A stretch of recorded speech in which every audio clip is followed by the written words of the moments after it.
I come from a family of naturists. Like bird watchers? Welcome to Watch Mojo, and today we're looking at TV series with the most excessive, explicit, and, hopefully, justifiable nudity. Am I ready? Yeah. All set. Feel ready? Number 10, Euphoria. Every modern anxiety and vice grip the sleazy suburbanites of East Highland, California. What are you doing for dinner? Dad, stop being a pervert! We're literally like all naked. With themes including body image, orientation, and sex drive, nudity is prevalent on HBO's Euphoria. Each episode pushes the envelope with it across genders, as well as graphic simulated sex. While the teen characters are obviously played by adults, the show has received much controversy for holding nothing back in dramatising the mature exploits of kids these days. It wasn't the violence that scared her. It was the fact that she knew no matter what he did, she'd still love him. Critical acclaim aside, Euphoria has engaged the public in debate about how to address youth and general sexuality in mainstream television. Whether it can get any more scandalous with the characters moving into adulthood for the third season, the first two were candid enough about some naked truths. To be honest, I'm not really the kind of person who wants to be known for their body. Number 9, Girls. Showrunner and star Lena Dunham aspired to a nuanced, unglamorous portrait of millennial womanhood on Girls. She and her castmates weren't afraid to bear all in every sense. I don't like it when you talk to me that way. Yeah, well, I don't like talking to you that way, okay? I just want to be sweet to you. That's the thing that... But I also want to know why you didn't text me back. The HBO dramedy wasn't just noted for representing realistic female bodies, it represented them as frequently and as casually as possible. Of course, the regular sex scenes further defied idealised Hollywood myths with awkward humour, romance, and titillation. You're beautiful. You really think so? I do. Don't you? No, I do. It's just not always the feedback that I've been given, so...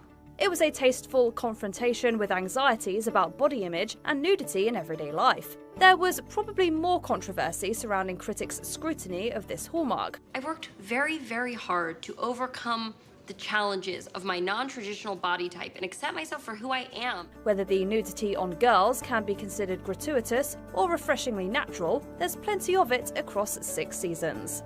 Number 8, Game of Thrones. You still slouch.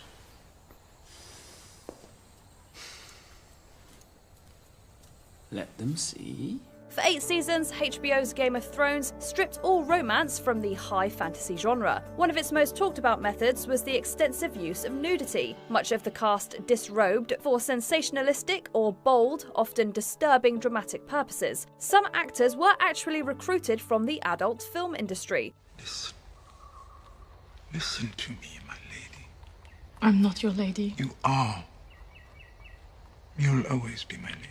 This element of the brand was often criticised for diluting the show's prestige, especially as it was disproportionately focused on women. Such scenes were thus walked back in later seasons of Game of Thrones and are surprisingly rare on its spin-off.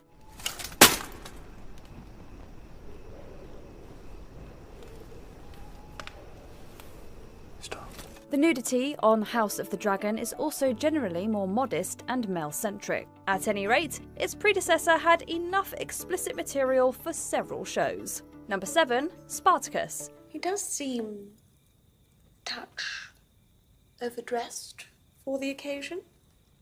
Your subligaria, remove it. Before Game of Thrones, stars really set the standard for shock value in TV costume epics. Their take on the legend of gladiator turned revolutionary Spartacus went way over the top on style, obscene language, and gore. Never mind the graphic nudity of both men and women. Would your wife have wanted this? To see her husband consumed? There are many things she would not have wanted. Sexuality drove a great deal of the show's characterization, but its ancient Rome's glaringly anachronistic body types and cosmetic enhancements asserted the gratuitousness of it all. At least this complements the camp value of Spartacus, creatively entangled with a truly sweeping storytelling over 3 distinctly titled seasons. You are Spartacus? I stand so named. Star's spin-off Spartacus, House of Ashur, has a lot of substance to live up to, never mind its more saucy gimmicks. Number 6, Masters of Sex. Excessive nudity doesn't have to equate to gratuitous. Nice to meet you. I'm, anonymous. What a coincidence. I'm anonymous, too. I'll take your gowns.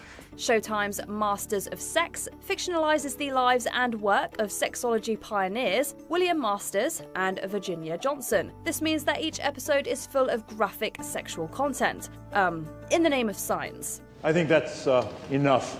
There are women in the room, Bill. There were women in the study, Chuck. Nudity is also utilized as a way of expressing the complexity of characters and relationships in the 1950s and 60s. The show tastefully placed sexuality at the center of the human condition, winning critical acclaim as a legitimately adult drama. Unfortunately, the premise was tough to sell to a wide audience. What are our chances of winning? Acquittal is one goal, but winning in the court of public opinion... It's even more crucial. I mean, this case could tell the world about the work that we do. Masters of Sex may have ended prematurely with 4 seasons, but it was a lofty experiment in premium TV standards. Number 5, the L Word. Sexuality is fluid. Whether you're gay or you're straight or you're bisexual, you just go with the flow. Showtime's The L Word was ahead of its time for focusing on LGBTQ culture from the female perspective. It's driven by friendship, love, politics, and of course, the bedroom. The show features tons of casual female nudity and passionate hookups. I thought you were a hottie. Get out. I did.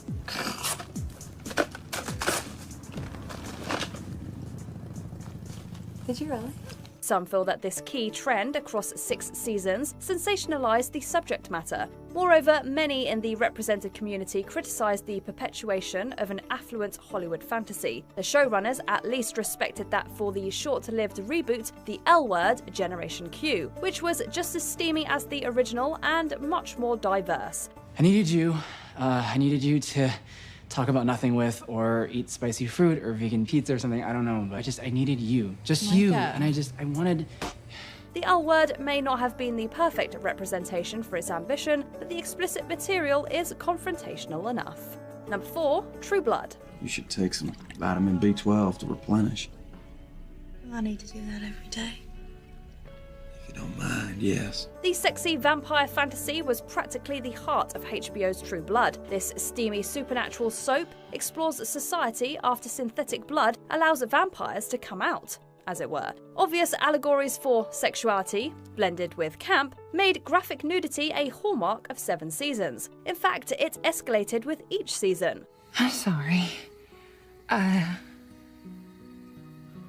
Low blood sugar. This custom helped make True Blood a hot topic and a subject of controversy. Besides accusations of exploitative sexual content, particularly in later plot lines, there was criticism of imbalanced nudity between men and women.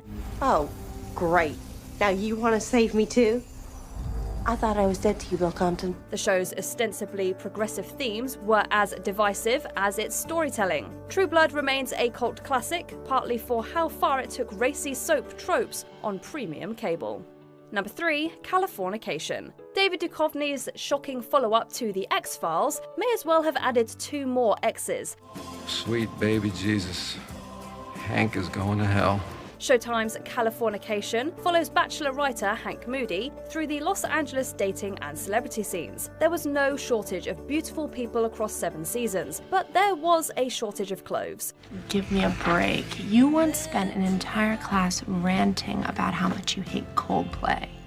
Something tells me that you could care less about what's frowned upon. Awkward sexual exploits were a key comedic and plot device that grew more prevalent as the show went along. Many viewers felt that it came to rely too heavily on nudity. Duchovny himself, who struggled with many of Moody's vices, told Rolling Stone magazine that the complicated themes of debauchery got muddled by sensationalism. It's about a guy trying to keep it together while falling apart.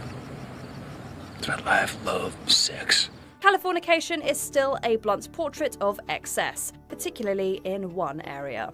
Number 2, The Deuce. Only HBO could do justice to The Deuce, which finds epic drama in New York's sex work and adult film industries around the 1970s. I heard they got sex clubs advertising on the TV. Half the damn country walks around naked. Yeah, but the movies, you could sell them like out in the open.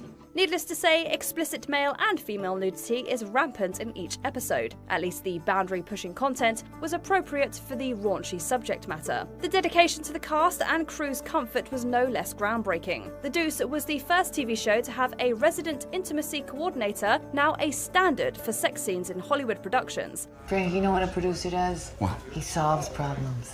He doesn't cause them. The show could definitely back up its commentary on the perils and politics of crude entertainment, but mainstream entertainment would have to get pretty crude to match that much nudity in 3 seasons. Here's what I know. Deuce, it's like a cockroach. It's here before us, it's gonna be here long after you and me are gone. Before we unveil our top pick, here are a few honourable mentions. Banshee. The edgy Cinemax drama aestheticized nudity as much as action. I don't know where I belong anymore. I know you know how that felt.